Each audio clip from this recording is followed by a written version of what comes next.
And today we have a very interesting speaker, Devi Sri Mohan, with us. Very interesting personality and people driven person. And she's very passionate about human resource, come counseling psychology. She has around a decade of experience, so she has put her experience and collated lot of process to improvise the work life balance and as well as the mental health and aligning with their career aspirations and career path. Very interesting, right? So she has assisted over 800 plus professional, especially the fresh buds, to find their career path, and also helped over 200 plus individuals and employees in aligning their mental health with the work life balance. She has been in the product based organizations, though she started her career with Cognizant. She has been in organization like Five Sky, Excel and LLP, and Aggregate Intelligence. Currently, she has taken over the position of Deputy Manager Human Resource at Guardian Link, and where she works on people management, employee relations, global talent acquisition, and employee engagement and human resource. However, today we are going to touch base on the aspects of talent acquisition, which is being the buzz and the trend.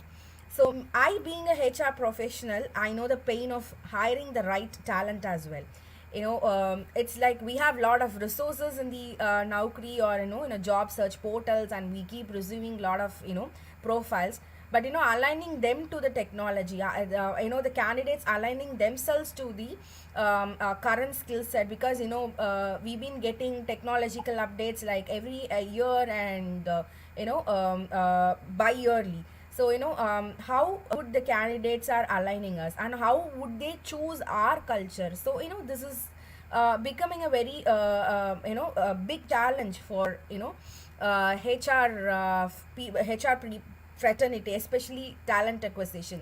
Attrition or anything comes in, or if the talent is not performing well, we directly go only to the talent acquisition people. So I would definitely say, I've been in different verticals of HR, but I would definitely say talent acquisition is one of the very challenging verticals in the HR. So having said that, Devi, I welcome you to this Insight Hours Pep Talk Series 9. So glad to have you here, Devi. So to start with, I just wanted to start go with strategy, because we are in the strategical driven HR era. So how do you set a right recruitment strategy, which is very important, especially in the tough times, as we have almost touched the recession? So how do you see that hiring strategy is important at this moment? uh, Sorry, Devi, we are not able to hear you.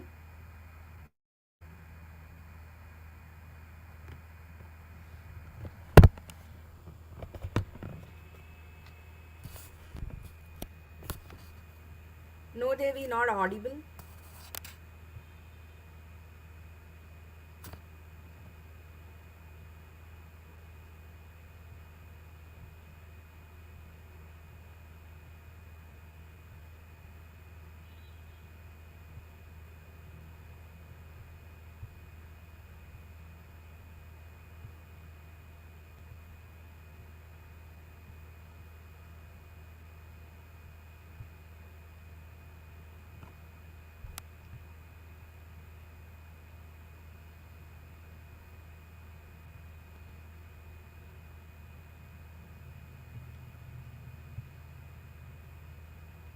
Devi?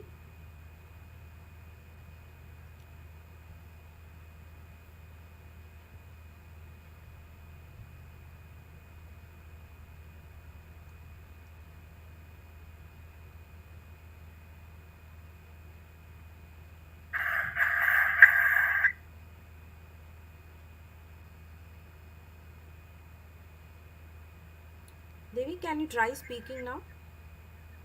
Hey, am I? Hey, am I? Yeah, yeah, you are now. Okay. So, your voice is slightly interrupted when you spoke first about the question. So, can you just quickly run through the question? I missed two of your voice. Yeah. So, recruitment strategy or hiring strategy, as we have touched the recession phase and are at another recession phase now. How do you Mhm. see this hiring or the recruitment strategy is very important, Dhinvi? So, it is definitely being a vital role. Is it Yes. echoing? Yeah, you're audible to me. Probably I'll put it on mute. Yeah. So it is definitely strategy planning is playing a vital role in any industry. Of course, it's considered to be a tailor-made strategy for every particular industry. You know, from tech to non-tech to other industries, it totally differs. But ideally, strategy planning for recruitment is very very essential. Majorly for a couple of factors like employee branding. And when we are into the industry, we will definitely have multiple bunch of other competitors as well. So without planning a proper strategy, without being upscaling ourselves in the recruitment strategies or planning the better recruitment options, we will not be able to compete with our competitors, especially in terms of finding the best talents and then acquiring them, without letting them go for any competitor companies, or approaching them to asking, I mean, making them to take any counter offers from different setups as such. So that itself is a major factor why any company would definitely need a strategy to be in place. And most importantly, retention is something that every company is facing it as a key challenge over these days, especially after the COVID, the moonlighting, etc., which is been in a very sensational topic at this point in time. So all these factors will definitely kind of ease down if a company follows a proper strategy, especially in terms of uh, maintaining a key talent acquisition patterns, and understanding like what they need before, when they need, what kind of people are they competing with, all these factors. If at all, if a company is planning a strategy with having all these factors in the line, definitely that would be an important factor for any company to go ahead and compete with their competitors in the market. So of course, yes, strategies are important. So you've been almost here for a decade in the industry, and Yeah. then if it is three important strategy, you would say what is very important when it comes to hiring strategy? Three key important thing.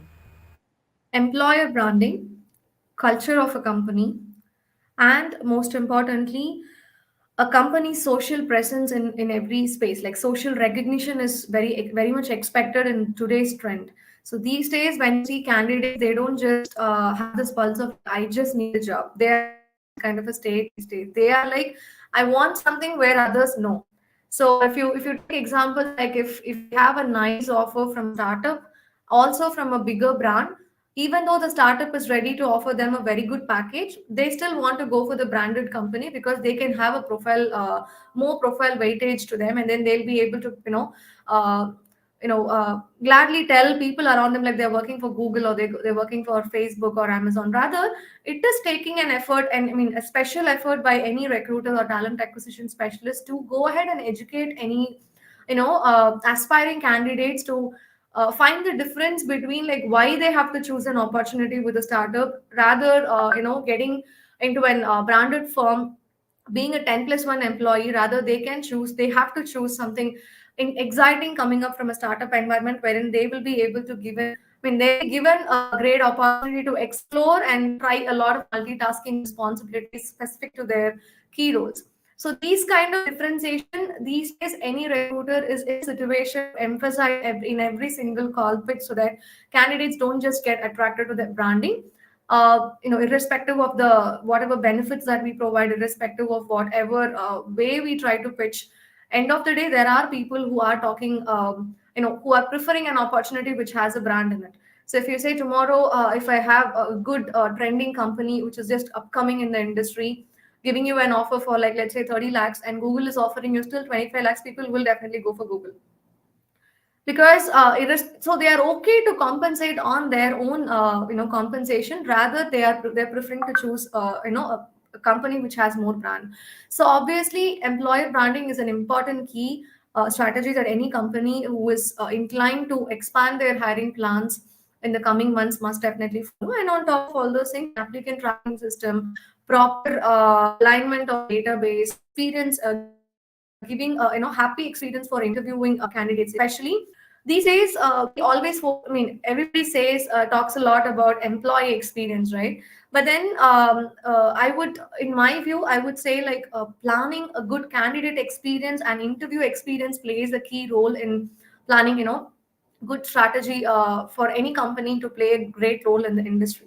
So that itself will bring in a lot of referrals. So we always talk about employee referrals. People don't really voice out about candidate referrals, or people who come for interviews. They just like, okay, I just went to this company and they just treated me so damn really well, and I, whether I'm getting the job or not, I definitely wanted to give it a try once again. So that is a kind of vibe that any recruiter are expected to create these days, which is some minute key strategies that people don't consider it as a great thing, but it is definitely making a big impact. So these are some key strategies that I would definitely follow, and my team and I are always following it. That's very nice to hear, Devi. We say no more the, the exit interviews are no more the bus, or no more needed. Instead of that, we need to give the experience for the stay in interviews, where even after the recruitment, they feel that they are constantly heard, valued, and it's been aligned. So now I think a little bit of advancement. We even need to give a good candidate experience to attract the right talents.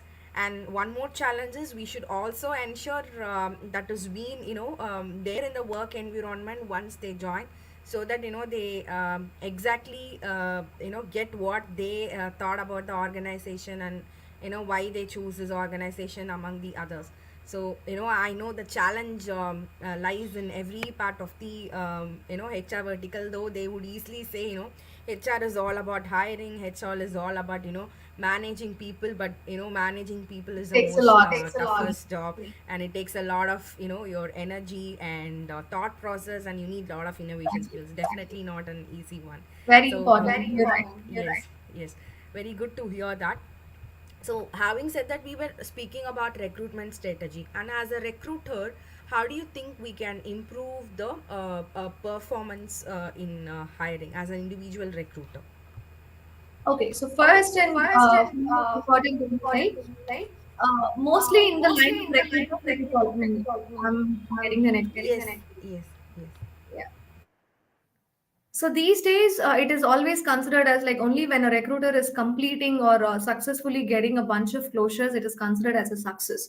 But ideally, to motivate or to improve a performance of a recruiter, it is very important to recognize and appreciate the efforts a recruiter is taking to at least, because it is not just, getting a JD, going to Naukri or LinkedIn, type a name, just call them and talk. That's not how the recruitment works these days. It is all like old style patterns now. So it takes every recruiter to do a very detailed research about the company, the industries, the competitors, and what kind of upcoming technologies are expected, and what is the pulse of the candidate. All this detailing in detail, a recruiter is expected to do a detailed research. So, which indeed takes a lot of efforts in place. So, it is not just that a recruiter can be just appreciated if the closures are made. So, that is definitely not a justifiable thing. So, the single major key that I am following, and I would definitely recommend to fellow professionals, is definitely to appreciate and recognize every single recruiter when they take a lot of efforts to understand the requirement, and also to know to convert or to share the same thing to concerned candidates, and also call pitch. So call pitch is something that plays a very key role to any recruiter. So we all have heard about elevator speech in sales professionals, right? But I also believe that recruitment is a part of sales functions, wherein we sell the company to the candidate and candidate to the company, but in a very, very a much more customized pattern is what we do it. So obviously, the 2 minutes or 3 minutes attracts a candidate. So that 2 minutes or 3 minutes of call pitch plays a very key role. So when a recruiter just fails to understand, usually a recruiter may not perform well in the first 2 minutes, because the major thing that they fail in is like they just directly jump to selling the requirement to the candidate, or just getting their information, put it in the tracker, and then like, okay, we will call back. That's not how it should be working.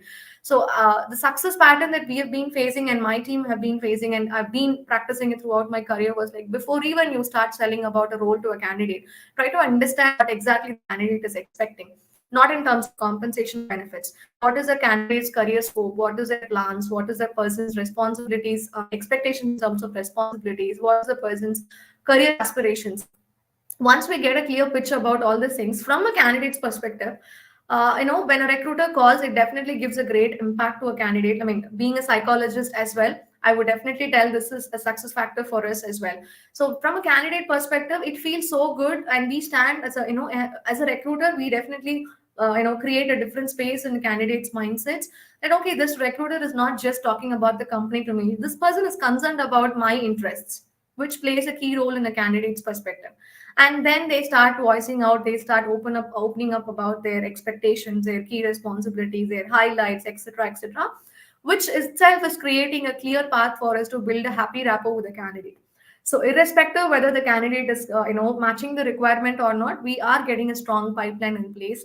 These kind of tiny small factors are playing a key role in improving in a recruiter's individual performance, and this indeed will result in a long term basis, this indeed will result in a great performance when they are expected to improvise their performances individually. Okay, okay. So, how do you actually measure the recruitment process effectiveness? Can you jot out or tell us three important points one can measure in the team or measure themselves self? Okay, the turnaround time a recruiter is taking, or the concerned Spock is taking to close a position. So obviously that plays a major role to measure an effectiveness of happy. I mean, not a happy, effective recruitment. And on top of it, offer conversion ratio plays a major role. And if it's gonna be a replacement, are we working on a sustainable model? Cost invested per closure. All these three key factors plays a major role in measuring a candidate's effectiveness. Sorry, recruitment effectiveness. Okay. So you were talking about employee branding, in the beginning. So and you also told us about the importance of employer branding. Can you share one life experience of yours? I mean, where you have really experienced in the real time, and what made you realize that employer branding is important? From the examples you quoted about Google paying 25 lakhs and startup paying 30 lakhs, still the person chooses for 25 lakhs package in Google, as it has a brand name and it carries a weightage. So, can you quote us one experience, real time experience, with the candidate in your career, which made you believe that employee branding is very important? Okay, I will take a straight example of a recruiter itself.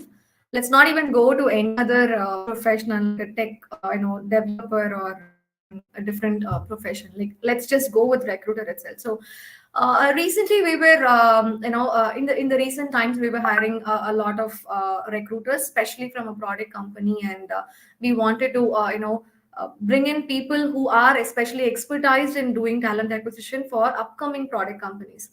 So ideally, the first challenge that we face from as a representative of a company is, when I myself, or when someone is just finding or looking for a candidate, they also look for brand in their profile.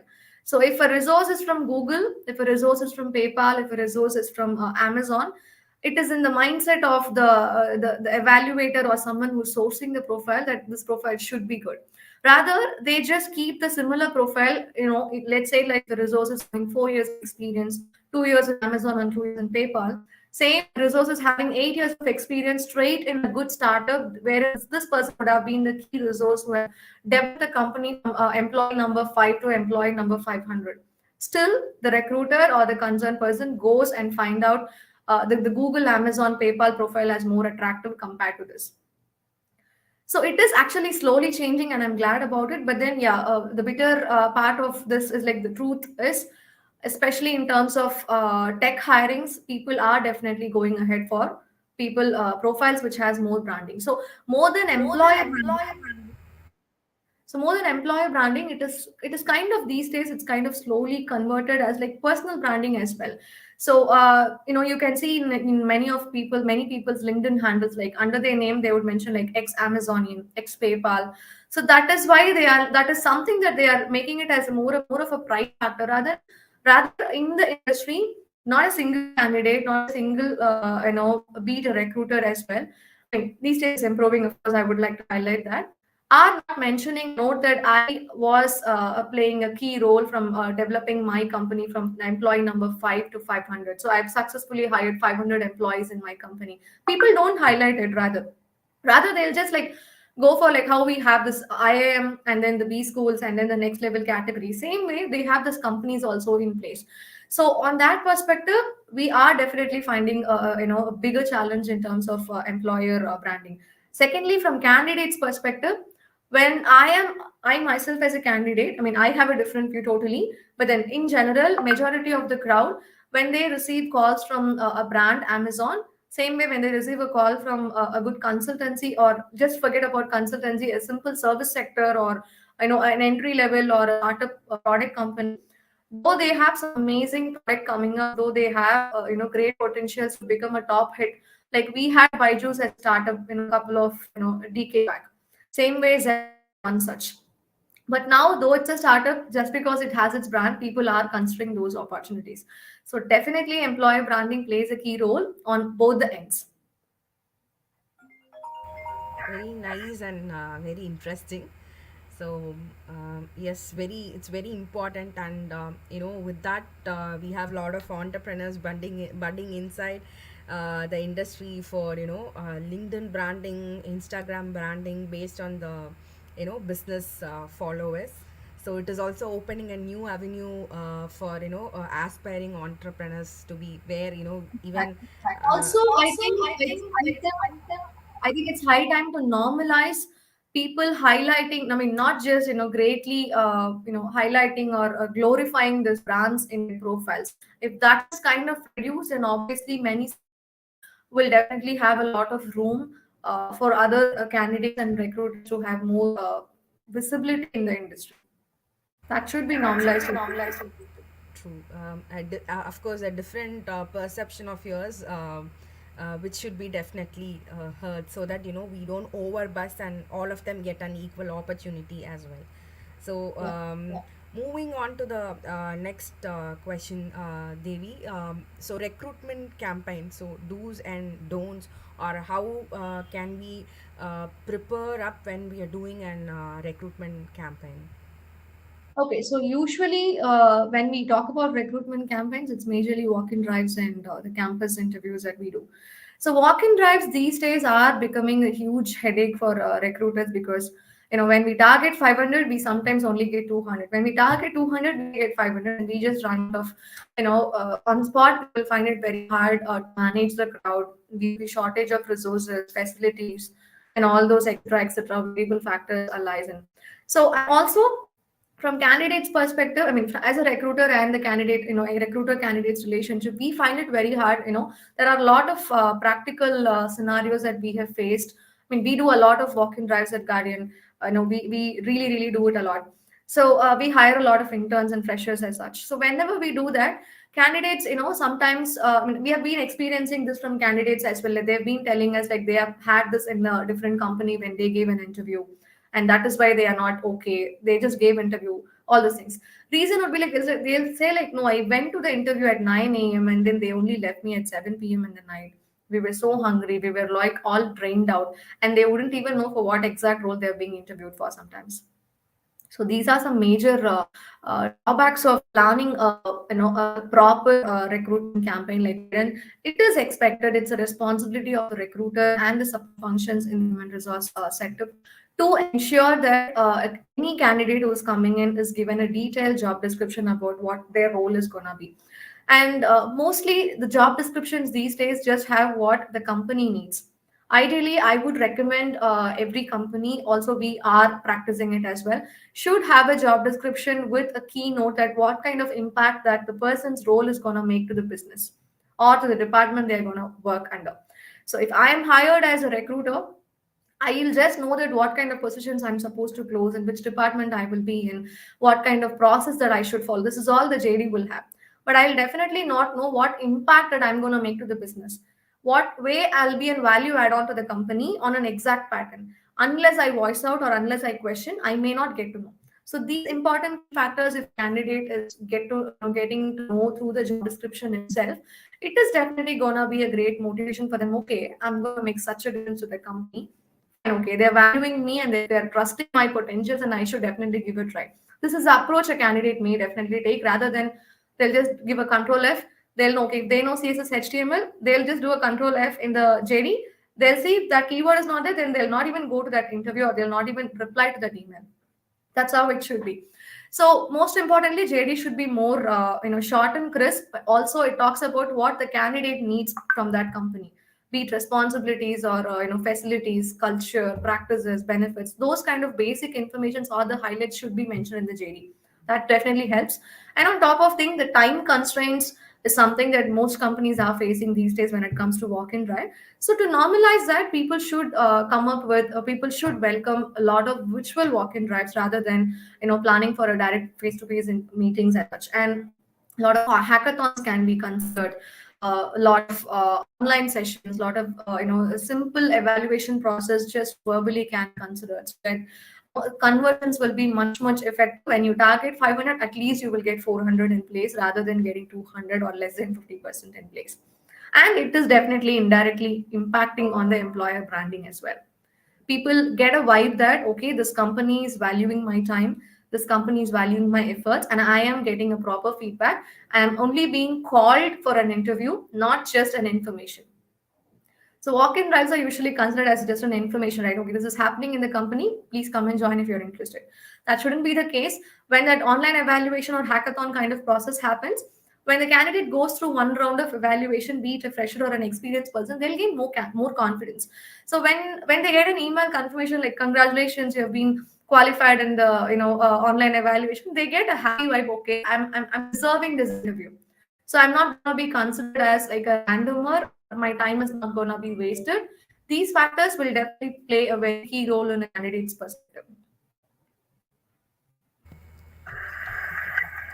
Very interesting. I think it's a really an good idea where you also talk about the impact of the role along with the JD, and we also understand that what is expected from the candidate and how can we align it. That's a very good buy-in for hiring or attracting a good candidate. But there are also cases where we understand that this person would not be suiting the culture of the organization, or we would not be sure. We might think that the candidate might look for an better opportunities within a short of period of time. Basically, we introspect, or we get the vibe that the candidate might attract soon. So on those cases, as a top-up question, so on those cases, how do we take decisions, you think? Can you please come be a little more elaborate on the question? Yeah, see, like there would be scenarios where um, um, we actually talk about the culture, as in the culture of the organization, and the the culture alignment, or the work environment that person is expecting. Though we are most of the companies are following hybrid method, and some of them have opened, there are some roles that would demand full on work, and some can be work from home, or for some reasons we might also get a gut feeling that there are like a lot of good candidates in the market, but who would not stay in an organization for a long time, or probably we as an the HR instinct, I should say, we feel that the candidate might not be there in the organization for a longer time. So on those cases, how do you think we can actually take a right decision on hiring? Okay, so that is the reason I'm saying in the very beginning itself when we, it's just echoing. Okay, that's the reason I told in the beginning itself that whenever a candidate is being given a call from a recruiter, we just don't just directly jump into the role. We understand what is the candidate's expectations. So we will get to know to an extent, like we get this, not just the instinct, the data also talks sometimes. Like candidate says, like, I'm planning to do my master's, I'm planning to be in India for like 3, 4 years, and then I'm applying for a PhD in some other state. So we get to know that not more than 3 years I can expect this candidate. So we will obviously plan for backup options. But irrespective of personal choices, irrespective of personal decisions in terms of their own career, planning, the generic reasons would be like at one point, candidate may lose interest in their job. So if a resource is doing a job, the same job from day one to day 365, obviously that's more like a mesh in life, right? So people may lose definitely interest. So at that point in time, along with the typical salary and general benefits that any company is providing, it is important for any company to consider having a regular feedback and review from the employee perspective. It is not just the employee experience or setting up the right culture. It is also, we give a lot of reviews, right? You have to improve this, improve that, and all. At the same time, it is good to have a general. That is why most companies do have one-on-one sessions with employees at several periodical time frames. But ideally, when we look at it, the most factors that we get from candidate employees are like, they don't get recognized, or they feel like their job is becoming more vague. So it is good to give them a lot of learning and development opportunity respect to their roles. For example, let's say again, I'm taking recruiters as an example. If no recruiters are given these days, no recruiters are expected to have any valid certifications or a valid educational qualification specific to recruitment, like how we have for developers, or for HRs, at least we consider MBA HR must be there and all. But for typical talent acquisition professionals, we don't really consider all those factors. But then this will definitely change after a point. After a point, maybe after several years or a few years, definitely companies will come up and tell, like, we want candidates only from so and so industry, we want candidates only from so and so background. Even in the current trend, when we hire a fresher talent acquisition specialist, as a trainee, we choose people from computer science background, so that they'll understand the tech stacks much better. So when we have this thing in place, a resource, if a recruiter is just given an opportunity to do a Java developer hiring throughout a year, they'll definitely lose an interest at one point. So giving them multiple options to explore, and helping them to give an opportunity, giving them an opportunity to explore their potentials, and also relating to it, we should definitely give them a learning and development option, like any kind of certifications or upscaling their potentials. Let's say, since we're talking about talent acquisition specialist, there's a lot of courses coming up in the industry. It's not just the get the JD and close the position, your job is done. It's not the case. So we can still give them a lot of certifications options, like how to convert a happy, how to convert good closures, good number of closures, or we can give them like how to gain a good candidate experience. And we can also give them a kind of certifications options wherein they'll get to understand people's pulses. A little bit of psychology also we can give, because they're playing with people's minds, right? It's not just the information sharing, it's not just the conversations as such. So a little bit of psychology, a little bit of body language related practice, if a recruiter gets, it is definitely going to make an impact in them, and they're going to carry it for throughout their career, not just for the company. So when a candidate is given something really really worth it in their perspective in a company, irrespective of the package, they will definitely sustain.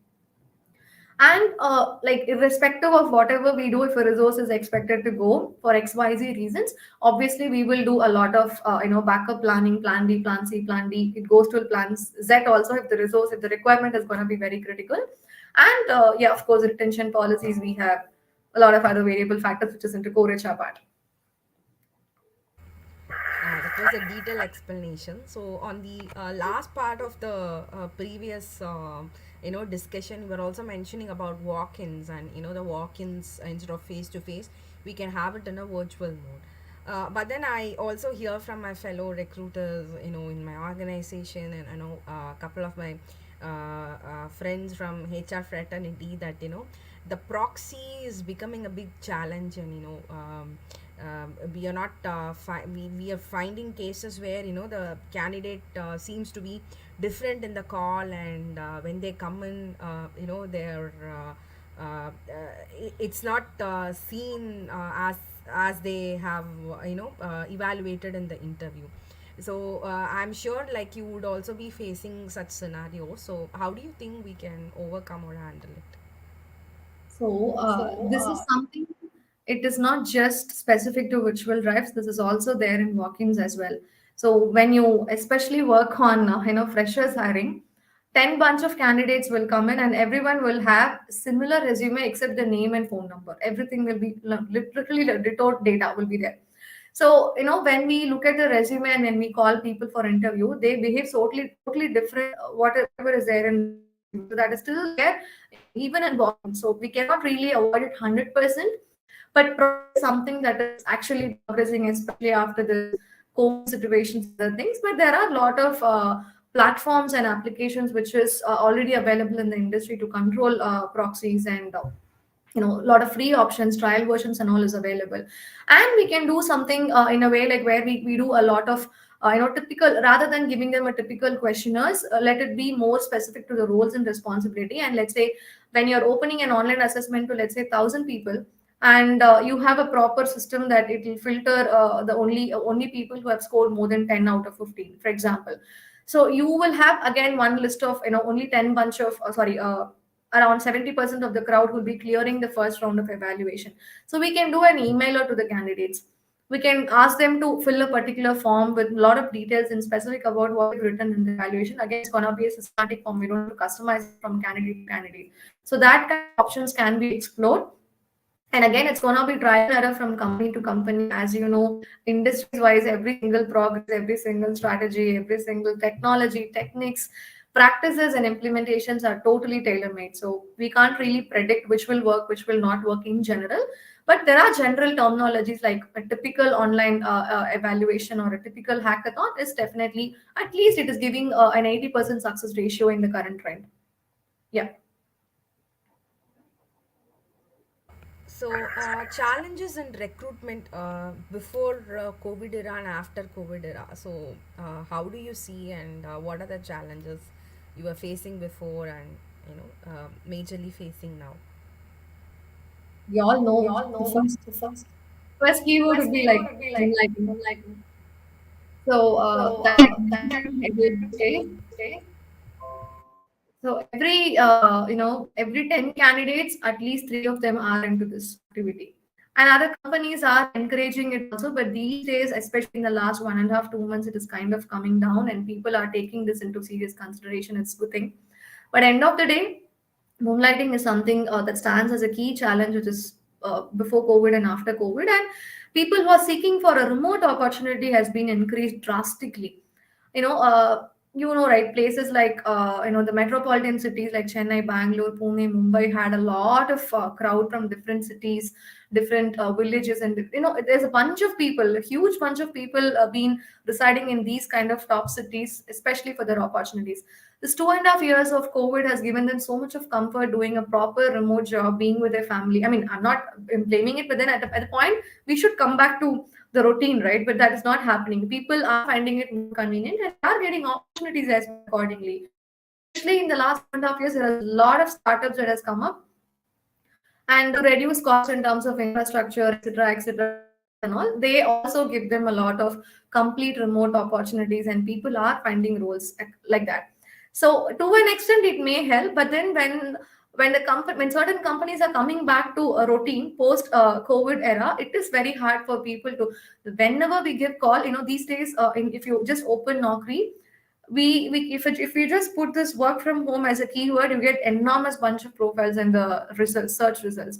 So along with looking for a day shift job, like how it used to be in a couple of maybe some 4 5 years before, it is becoming a trend that looking only for a remote job. That's how people are considering it.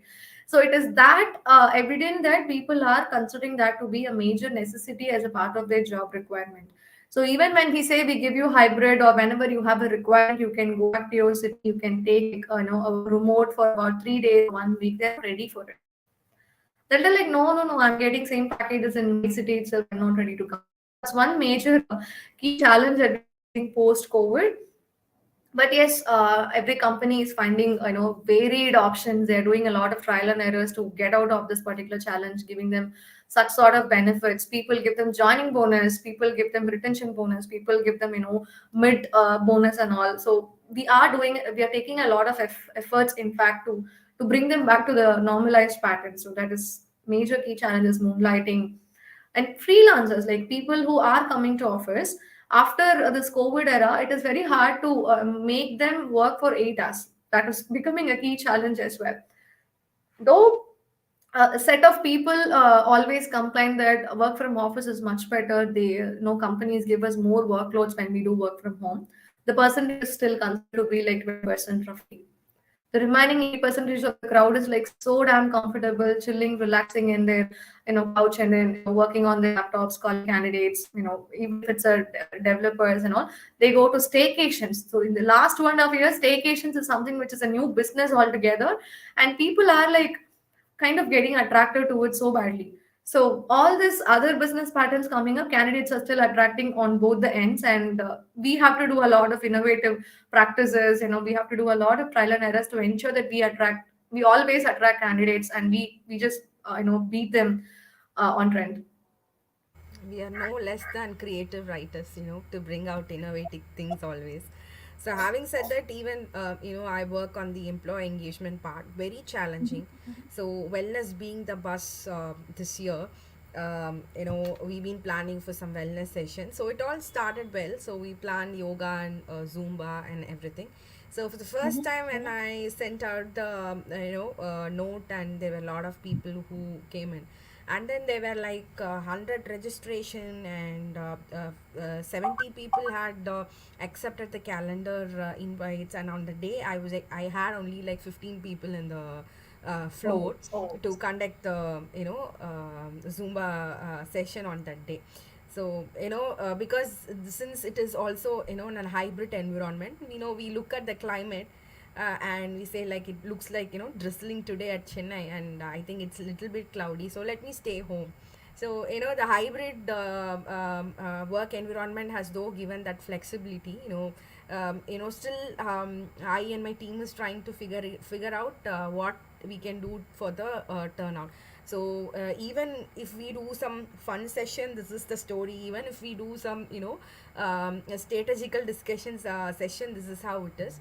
So I thought it is only the difficulty in the employee engagement, but now I also so hear you what happens in the talent acquisition area as well. The funny scenario or example I would like to highlight here is when we talk to candidates, sometimes they'll tell like I'm not interested. So we will definitely try to keep a track of, because database maintaining is a part of a key recruiter's responsibilities, right? So when we take such data, candidates tell us, very funny reasons like, no, this lane is like having 3 hours of traffic, 2 hours of traffic. I cannot travel that long, and I'll rather find a work from home opportunity where I would like to log out by 6:30 and I can chillax. That's the, I mean, these might sound very funny, but these are in real. We are getting it as, responses from people. And there are a bunch of candidates, especially post COVID. This particular trend is, becoming, the volume of this particular trend is extending more, wherein candidates are just giving interviews to ensure that to understand what is their market value. They're not exploring firstly. They're not even in state of exploring. I mean, they are very happy with the role, package and everything, just to have that exposure, just to ensure that they are well paid or correctly paid in their current company. They just give random interviews at least once in a month. I personally have heard a lot of stories like that from candidates. So when candidates tell, like, because we do a lot of social media recruitment at Guardian, it's not just the typical Naukri we rely on. So we explore every possible option to find the top talents. So obviously social media plays a key role, right? So when we talk to candidates from different platforms, they'll just like respond to us, they'll talk to us so nicely, they'll give us resumes. When we go for a call, when we try to understand what exactly is the reason that you're trying to look out for an opportunity, is there something that is bothering you in the current environment, or you're looking for a new responsibility, we try to pitch in to understand. They just give a lame reason, oh, I'm just exploring, I just want to know my market value. This is something just like they tell us, and then we as recruiters will be like, okay, fine.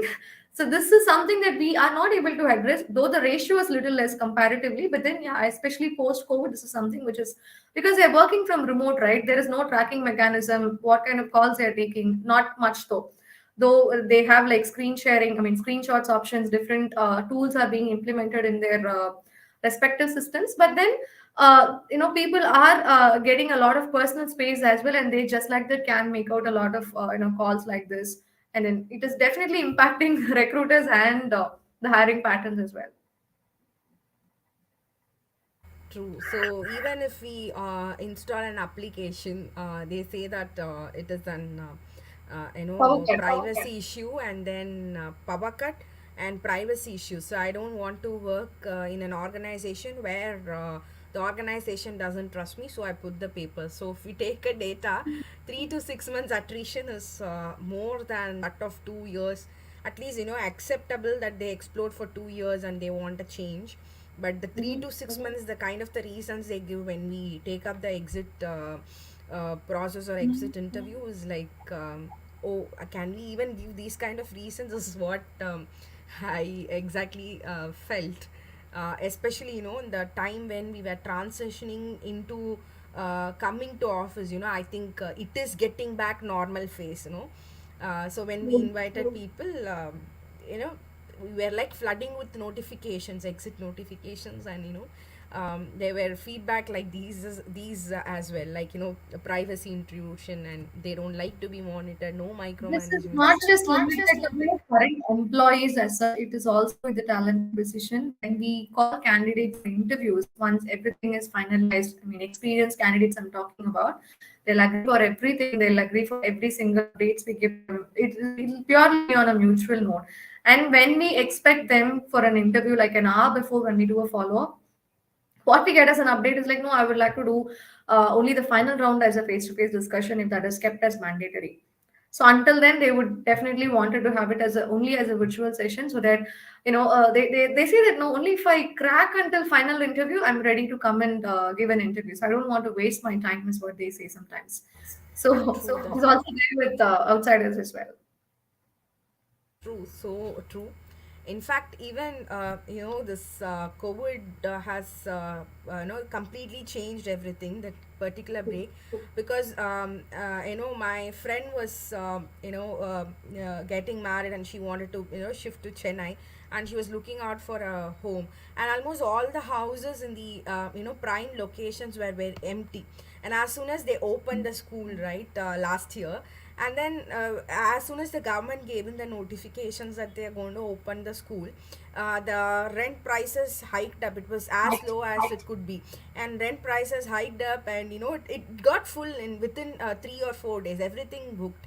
And other friend was called in office, and she was trying to come back, and she could not find a house. Especially I'm talking about the May June of this year, and it has So, and completely. even many companies, including us, we have even provided them accommodation for like for the first 3 months or 2 months to ensure that they're coming back to office. Or when we hire a resource from an organization, we give them even accommodation for a couple of months. Or now that it is glad that it is slowly reducing, but we have gone to that an extent to ensure that we have a candidate onboarded. It's True, there in true. in Yes. this. I think previously we also do that, but probably for a week or 15 days until they get accustomed to the environment, or until they find house. Now we have to go an extra milestone and extend it for 2 or 3 months. Even our organization did that. So at least by that chance, we ensure that things are taken care. Correct. Definitely quite challenging. Devi, good to hear the experience and share the knowledge. So, I think we have 10 more minutes left on the session, and I would like to close it with a couple of questions. So, talent acquisition and being a recruiter. I would not say recruiter. It's in a recruiter is said easy, but acquiring the right talent or being a talent acquisition person is really exhausting, because we, though we plan out the day, it all depends on how our day goes, because we do typically something like a sales candidate sales conversion only.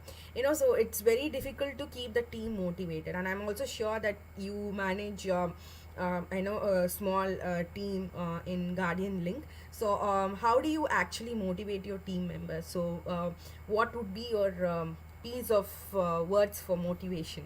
Can you share that to fellow Course. HR? So, irrespective of whether you get closures or not, whether you are in a situation of going super positive in your routine responsibilities, do ensure that you keep going on with your networking. Networking is something which is a key for any recruiter, and irrespective of XYZ stories, it's a must do factor. And a strong database is a must factor again. And on top of it all, on top of all those things, candidates, these recruiters these days are spending like a minimum of 20 minutes with a potential candidate. It's not just a 5 minute story at all. So a minimum of 20 days, meaning gone are those days when started my career, I even had targets. I still remember that I should make 100 calls per day to ensure that I have at least 30 profile submissions or 20 profile submissions. That's how we all started. There is nothing like targets as such in terms of calls today, because that's how it goes. Uh, Candidates are probing a lot of questions, so we need to be a lot of informative rather than just having a JD prepared in hand. It doesn't work that way. So whenever a candidate is putting us a question like, okay, what team I'm going into, what is my career scope, what is my next level there, who am I competing with, what kind of team I'm going to be in, all those XYZ questions when they ask, recruiters are actually sometimes struggling very hard, because this particular data they may not get from the concerned departments or the divisions. So this is something that they just consider themselves as they're just recruiters, right? You just need a JD, that's it, not more than enough. But recruiters these days are expected to take an extra effort, go sit with the concerned department head, sit with the business unit head, try to understand is it a replacement requirement. So requirement qualification is something which is missing these days. People are just jumping into get the JD, just go and kickstart with different job portals. So we have to understand whether it's going to be a new project. Though we get certain details from the respective managers and leads, we should give the liberty to the recruiters to go deal with the concerned department leads, at least to understand what role they are trying to close for, and even if if they close the position, what kind of impact the particular project will get in a given turnaround time. So is it going to be a damn priority requirement, or they can still consider this requirement as a second priority. All these factors, though as a manager, as a lead, though we give them enormous amount of information, it is more effective when they hear it from the receiver directly, no, because we are the one who are going to give it to them, right? So when they hear it from the receiver, it is more essential, and they'll be able to explain the problem statement more importantly, rather than giving them a requirement.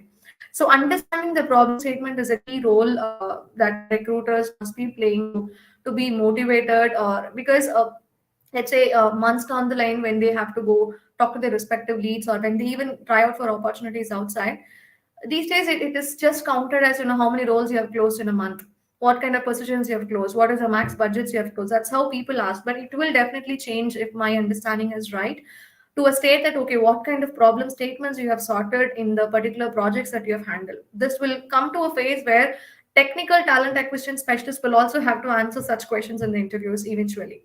So they should be emphasizing, they should be like evolving themselves into that extent, not just as a recruiter, not just as a company representative to just go sell the requirement to them. So in enormous amount of understanding, research, a lot of efforts a recruiter must take, rather than just the networking or having a proper database. And call pitching plays a key role, that I've just told some time back in the call. And people should be given, recruiters should be given opportunity to voice out, rather than just considering themselves as a talent acquisition specialist. And the concerned managers or the leads should not carry an attitude like do what I say. We should give them options to voice out, because we may not do recruitment on a daily basis, we may not do calls on a daily basis as a managers or leads, but they do it. They are the one who convey, or who just take us to the outside market or the candidates. So we should give them opportunity to voice out on their challenges and their opinions. They may get something really nice as well.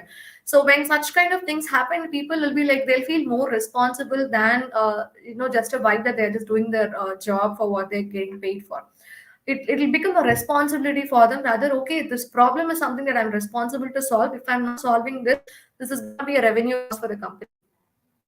When that kind of detailed clarity a recruiter gets, it is no more a recruiter job. It is more of like you're managing something, you're managing a problem statement.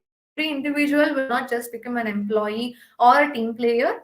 Individually, they get to do a role of closing something that really worth it for the company. So these kind of factors, any recruiter should be given an opportunity, and the recruiters also should take this opportunity to keep them motivated in the journey. Amazing, amazing, amazing pointers to empower the recruitment space, because it's always, I feel, I had been tried out various verticals of HR. As I was telling, I felt recruitment was the most challenging thing, and I agree as well. But though it is connected to the employee experience or the engagement part, definitely it is very underrated, but and also very challenging and toughest among all, because everything starts there, everything ends there. Attrition, why these kind of talent, hiring and not performing well, putting in the PIB plan, who is the recruiter who hired this person. So this is Exactly. how it goes, back and loop, back and back in the loop. With the last question, previously, 5 or 6 years back, even before that, when there has been a department dedicatedly for talent acquisition, the common questions we ask is, tell me about yourselves. How do you see in the 5 years?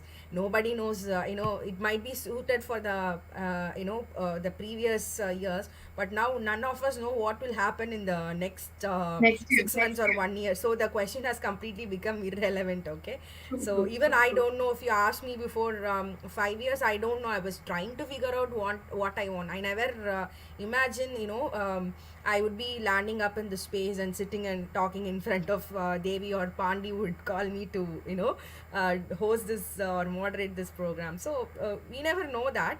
So now I think behavioral questions are taking much more impact rather than asking some random questions.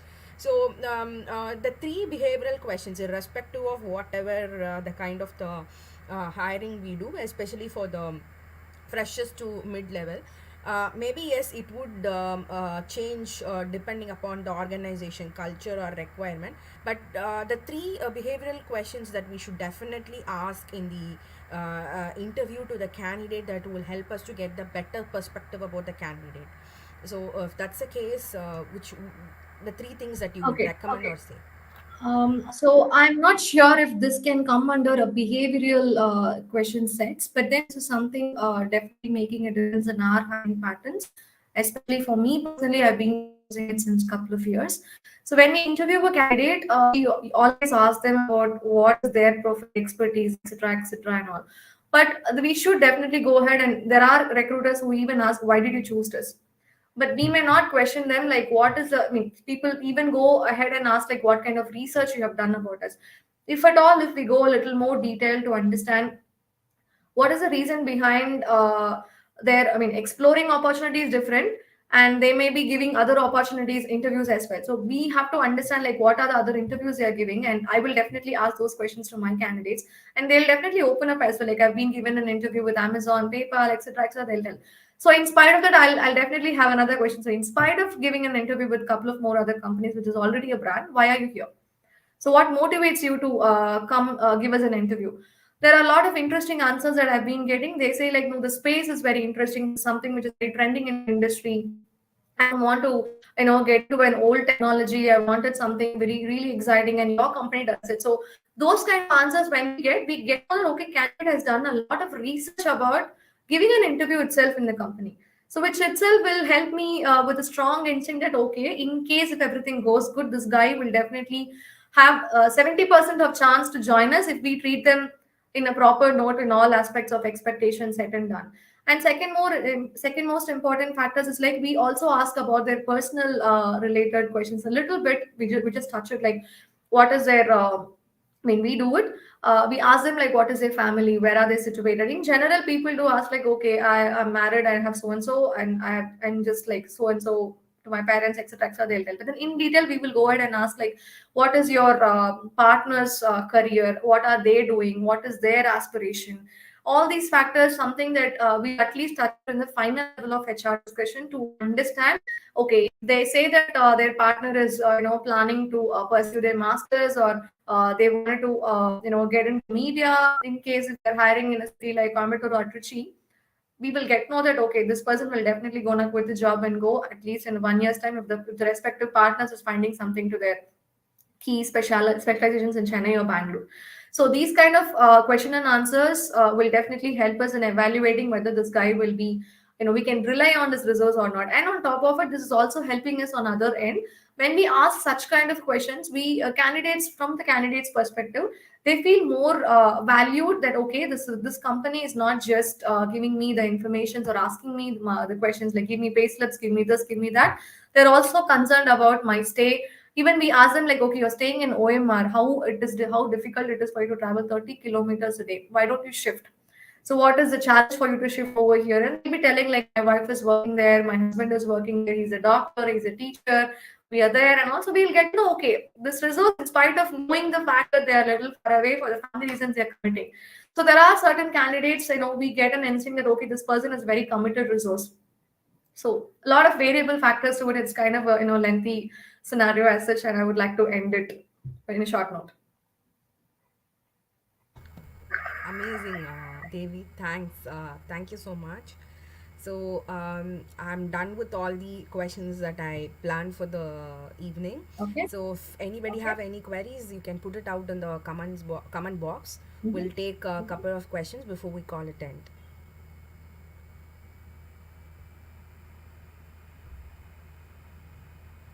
Thanks, Lavanya. Thanks.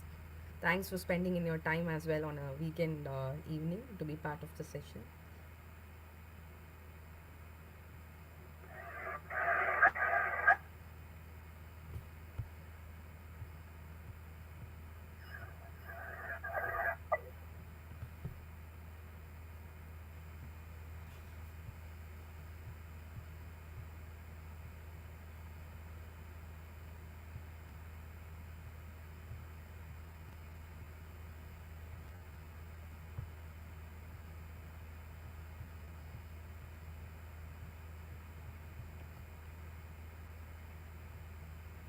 Okay, I see that no questions have come.